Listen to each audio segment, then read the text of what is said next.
வணக்கம் நண்பர்களே. நாம் இன்னைக்கு இந்த வீடியோல என்ன ஒரு முக்கியமான தகவல பத்தி தெரிஞ்சுக்க போறோம் அப்படின்னு சொல்லிட்டு பார்த்தீங்கன்னா, வாட்டர்மெலன் ஸ்டாருக்கும் மூத்த பத்திரிகையாளர் அப்படின்னு சொல்லப்படுற பைல்வான் ரங்கநாதனுக்கும் இடையே பத்திரிகையாளர் சந்திப்புல ஒரு கடும் மோதல் வந்து ஏற்பட்டிருக்குது. அதாவது ஆக்சுவலா வந்து இப்போ குக் வித் கோமாளி சீசன் 7ல வந்து ஒரு பெரிய இஷ்யூ போயிட்டுருக்கு. வாட்டர்மெலன் ஸ்டார் அப்படின்னு சொல்லப்படுற திவாகருக்கும், மகாபா ஆனந்த், புகழ் மற்றும் கானா வினோத் இவங்க 4 பேருக்குமே இடையில ஒரு பெரிய பிரச்சனை போயிட்டுருக்கு. திவாகர் தரப்புல சொல்லப்படுறது என்ன அப்படின்னு சொல்லிட்டு பார்த்தீங்கன்னா, இந்த மாதிரி மாக்காப்பா ஆனந்த் வந்து என்ன குடிச்சிட்டு ஒரு இரும்பு ராடால அவரும் அவருடைய அசிஸ்டன்ட்டும் தாக்கிட்டாங்க. அதாவது ரொம்ப பலமா தாக்கிட்டாங்க. ஸ்டில் நவ் நான் வந்து மெடிக்கல் இதெல்லாம் முடிச்சுட்டு வந்து, நான் வந்து நுசரத்பேட்டை போலீஸ் ஸ்டேஷன்ல வந்து கம்ப்ளைண்ட் ஃபைல் பண்ணியிருந்தேன் அப்படிங்கிற மாரி ஒரு விஷயத்த வந்து நம்ம வாட்டர்மெலன் ஸ்டார் அப்படின்னு சொல்லப்படுற திவாகர் வந்து சொல்லியிருந்தாரு. ஆனா ரொம்ப 1 வீக் வந்து இந்த விஷயம் வந்தப்புறம் கூட 1 வீக் வந்து சைலண்டா இருந்த மாக்காப்பா, புகழ் மற்றும் கானா வினோத் வந்து போலீஸ் ஸ்டேஷன்ல அப்பியர் ஆனதுக்கு அப்புறமேலு அவர் அவர் வந்து வச்சிருக்கிற அந்த குற்றச்சாட்டுக்கு எல்லாமே பதில் சொல்ற மாதிரி விஷயங்கள மீடியாவுக்கு வந்து மாக்காப்பா ஆனந்த் வந்து தெளிவா எக்ஸ்பிளைன் பண்ணுனாரு.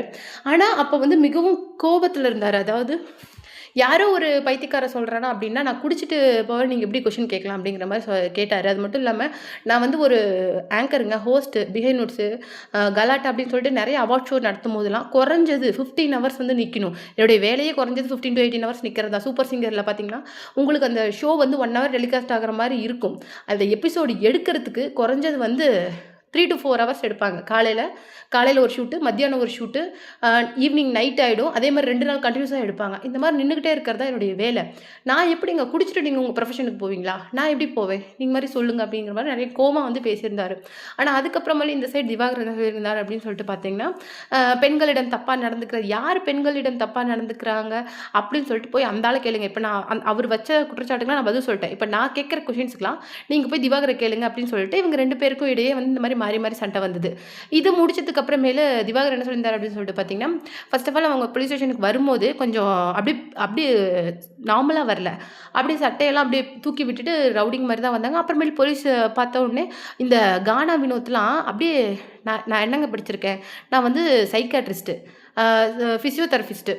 நான் வந்து அவ்வளோ மரியாதையா இன்னைக்கு பேசுறேன். அவ்வளோ மரியாதையா எந்த ஒரு போலீஸ் ஸ்டேஷனா இருக்கட்டும், இல்ல எந்த ஒரு சுப்பீரியர் ஆஃபீஸருக்கும் மரியாதை குடுக்குறேன். ஆனா கானா வினோத்லாம் படிக்காத ஆளு, ரவுடியா தெரிஞ்சவரு. அவருக்கெல்லாம் என்ன தெரியும்? அப்படிங்கிற மாதிரி கானா வினோத்த பத்தியும், புகழ் பத்தியும், திவாகர் பத்தியும் மாறி மாறி தன்னுடைய விமர்சனங்கள வச்சுட்டு இருந்தாரு. இந்த வகையில தான் ஒரு பத்திரிகையாளர் சந்திப்புல நம்ம பைல்வான் ரங்கநாதனுக்கும், திவாகருக்கும் பயங்கர சண்டை போயிருக்கு. அத பத்தி தான் நம்ம வீடியோல டீட்டெயிலா பார்க்க போறோம். வீடியோக்குள்ள போறதுக்கு முன்னாடி நீங்க சேனலுக்கு புதியவரா இருந்தா மறக்காம சிபி ட்ரெண்டிங்க சப்ஸ்கிரைப் பண்ணி ஃபாலோ பண்ணிக்கோங்க. பைல்வான் ரங்கநாதன் வந்து திவாகர பார்த்து என்ன கொஸ்டின் பண்ணியிருக்காரு அப்படின்னு சொல்லிட்டு பார்த்தீங்கன்னா, உன்கிட்ட என்ன திறமை இருந்ததுன்னு நீ மீடியா ஃபீல்டுக்கு ஃபர்ஸ்ட் ஆஃப் ஆல் வந்த. நீ எப்படி உன்கிட்ட என்ன டேலண்ட் இருக்குது அப்படின்னு சொல்லிட்டு ஆஸ் யூசுவல் அவர்கிட்ட கேட்கும்போது, அவர் எப்பவுமே எல்லாருக்கிட்டையும் கொஞ்சம் நடிச்சு காட்டுங்க சார் அப்படின்னு கேட்டா பண்ணுவார்ல, அத பண்ணி காட்டினாரு. அந்த வாட்டர்மெலனை வச்சுக்கிட்டு அந்த கண்கள அப்படியே திருப்புறதும், அது மட்டும் இல்லாம அ அந்த கர்ணன் படத்துல சிவாஜி சார் பண்ற அந்த சில ஆக்ஷன்ஸையும் பண்ணி காட்டும்போது, இப்போ உன்ன பார்க்கும்போது எனக்கு எப்படி இருக்கு தெரியுமா? அப்படியே உன்ன சப்புன்னு அரைஞ்சு விடலாம் போல இருக்குது. ஏன்னா, அவ எவ்ளோ திறமைகளோட இன்னைக்கு எவ்ளோ திறமைகளோட இன்னைக்கு இங்க வழி இல்லாம இருக்கிறான் தெரியுமா? இந்த ஃபீல்டுக்குள்ள வரத்துக்கு.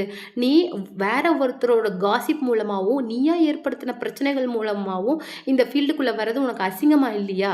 ஒருத்தர கஷ்டப்படுத்தி, கேவலப்படுத்தி, அவமானப்படுத்துறது மூலமா உனக்கு ஏதாவது ஒரு சான்ஸோ, இல்ல வேற ஏதாவது கிடைச்சதுன்னா, அது வந்து பாவம் பண்ணுனது மூலமா வந்தது அப்படிங்கிற மாரி சொல்லியிருக்காரு. அது மட்டும் கிடையாது. இந்த ஃபீல்டுக்குள்ள வந்தவனும் சரி, இப்போ உள்ள இருக்கிறவங்களும் சரி, எந்த அளவுக்கு கஷ்டப்பட்டு வந்திருக்காங்க, உள்ள சஸ்டெயின் பண்றதுக்கு எவ்வளோ கஷ்டப்பட்டுருக்காங்க அப்படிங்கிறத அவங்களா இன்னைக்கு ரஜினிகாந்த் சார் பேசினா கூட எத்தனையோ விஷயங்கள பத்தி பேசியிருக்காரு. ஆரம்பத்தில தான் எவ்வளோ கஷ்டப்பட்டோம், அவமானப்பட்டோம், ஒதுக்கப்பட்டோங்கிற நெறைய விஷயங்கள பத்தி பேசியிருக்காரு. அப்படியெல்லாம் இன்னைக்கு சிவாஜி சாரோட அந்த விஷயத்த பண்ணி காட்டுறியே, உனக்கெல்லாம் வெட்கமா இருக்கா? அவர் எவ்வளோ பெரிய ஆளு, எவ்வளோ பெரிய லெஜெண்டு.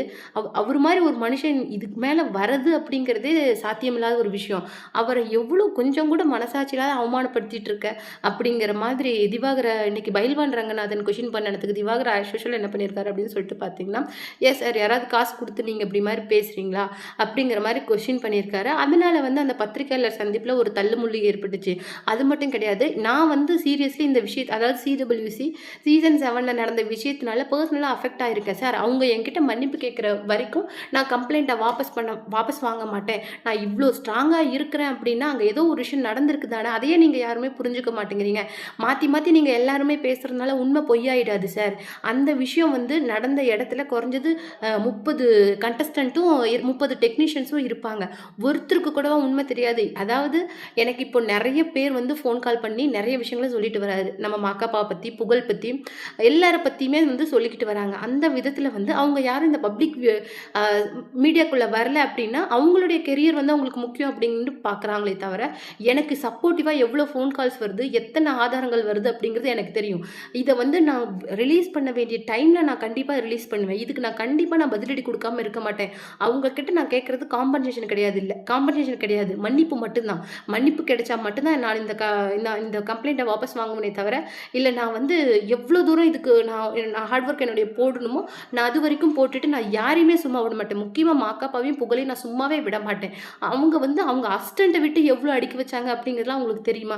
50 பேர் முன்னாடி அவமானப்பட்டு வந்து நிற்கிறேன், நான் எப்படி என்னால் வாபஸ் வாங்க முடியும் அப்படின்னு சொல்லிட்டு சீரியஸான ஒரு தள்ளுமுள்ளு வந்து அவங்க 2 பேருக்குள்ளேயுமே ஏற்பட்டுச்சு. எல்லா மீடியா பீப்புள்ஸுமே சேர்ந்து அவங்கள விலக்கி இந்த பிரச்சனை வந்து பெரிய அளவில் ஒரு இஷ்யூவாக போயிருந்துச்சு. இதை பற்றி நீங்கள் என்ன நினைக்கிறீங்க அப்படிங்கிற உங்களுடைய கருத்துக்களை நம்ம கமெண்ட் பாக்ஸில் கொடுங்க.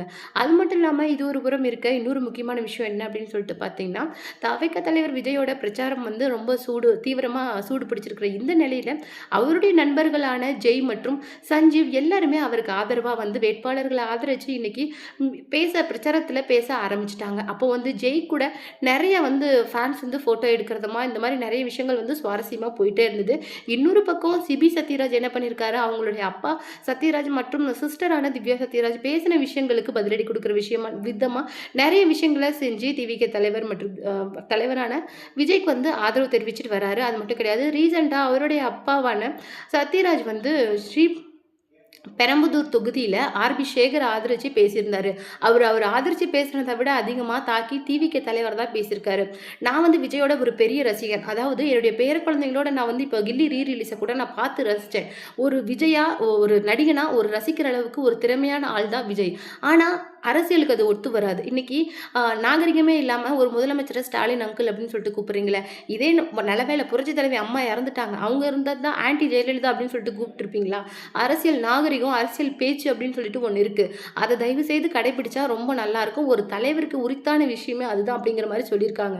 இதுக்கு பதிலடி கொடுக்குற மாதிரி நிறைய விஷயங்களை சிபி சத்யராஜ் சொல்லியிருக்காங்க. ஃபர்ஸ்ட் ஆஃப் ஆல் ஜனநாயகன் படம் வந்து அன்அஃபிஷியலாக ரிலீஸ் ஆன விஷயத்துக்கு ரியாக்ட் பண்ணி, இங்கு ஜனநாயகனும் ரிலீஸ் ஆகலை, இங்கு ஜனநாயகமும் இல்லை, இங்கு ஜனநாயகமும் இல்லை அப்படிங்கிற மாதிரி சொல்லியிருந்தாரு.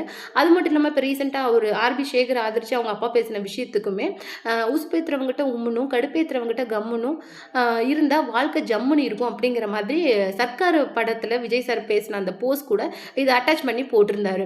இந்த மாதிரி தன்னுடைய சிஸ்டரும் சரி, திவ்யா சத்யராஜும் சரி, அப்பா சத்யராஜும் சரி பேசுகிற விஷயங்களுக்கு பதிலடி கொடுக்குற விதமாக 3 பேரும் 3 விஷயங்களை பண்ணிட்டு இருக்காங்க. இதை பற்றி நீங்கள் என்ன நினைக்கிறீங்க அப்படிங்கிற உங்களுடைய கருத்துக்களை மறக்காமல் நம்ம கமெண்ட் பாக்ஸில் கொடுத்துருங்க.